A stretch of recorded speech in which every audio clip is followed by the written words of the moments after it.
ایک شخص اندھیری رات میں فجر کی نماز پڑھنے کے لیے گھر سے نکلا۔ اندھیرے کی وجہ سے اسے ٹھوکر لگ گئی اور وہ منہ کے بال کیچڑ میں گر گیا۔ کیچڑ سے اٹھ کر وہ گھر واپس آیا اور لباس تبدیل کر کے دوبارہ مسجد کی طرف چل دیا۔ ابھی چند قدم ہی چلا تھا کہ دوبارہ اسے ٹھوکر لگی اور وہ دوبارہ کیچڑ میں گر گیا۔ کیچڑ سے اٹھ کر وہ پھر دوبارہ اپنے گھر گیا، لباس بدلا اور مسجد جانے کے لیے دوبارہ گھر سے نکلا۔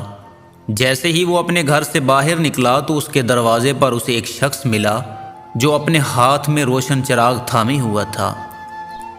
چراغ والا شخص چپ چاپ نمازی کے آگے مسجد کی طرف چل دیا۔ اس مرتبہ چراغ کی روشنی میں نمازی کو مسجد پہنچنے میں کسی قسم کی دشواری کا سامنا نہیں کرنا پڑا۔ وہ خیریت سے مسجد پہنچ گیا۔ مسجد کے دروازے پر پہنچ کر چراغ والا شخص رک گیا۔ نمازی اسے چھوڑ کر مسجد داخل ہو گیا اور نماز ادا کرنے لگا۔ نماز سے فارغ ہو کر وہ مسجد کے باہر آیا تو وہ چراغ والا شخص اس کا انتظار کر رہا تھا تاکہ اس نمازی کو چراغ کی روشنی میں گھر چھوڑ آئے۔ جب نمازی گھر پہنچ گیا تو نمازی نے اجنبی شخص سے پوچھا، آپ کون ہیں؟ اجنبی بولا، سچ بتاؤں تو میں ابلیس ہوں۔ نمازی کی تو حیرت کی انتہا نہ رہی۔ اس اجنبی کی یہ بات سن کر نمازی سوچنے لگا، ابلیس شیطان کیسے مجھے مسجد تک چھوڑ سکتا ہے؟ اس کا کام تو لوگوں کو بہکانا ہے۔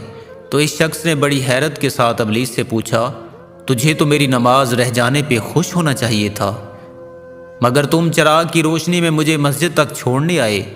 ابلیس نے جواب دیا کہ جب تمہیں پہلی ٹھوکر لگی اور تم لباس تبدیل کر کے مسجد کی طرف پلٹے تو اللہ تعالیٰ نے تیرے سارے گناہ معاف کر دیے۔ جب تمہیں دوسری ٹھوکر لگی تو اللہ تعالیٰ نے تمہارے پورے خاندان کو بخش دیا، جس پر مجھے فکر ہوئی کہ اب اگر تجھے ٹھوکر لگی تو اللہ تعالیٰ کہیں تمہارے اس عمل کی بدولت تمہارے سارے گاؤں کی بخشش نہ فرما دے۔ اس لیے میں چراغ لے کر آیا ہوں کہ تم بغیر گرے مسجد تک پہنچ جاؤ۔ اس شخص نے جیسے ہی یہ بات سنی تو اس نے اللہ تعالیٰ کی بارگاہ میں اپنا سر جھکا کر اللہ کا شکر ادا کیا۔ تو دوستو، یہ ہے ہمارے رب کی شان۔ سبحان اللہ۔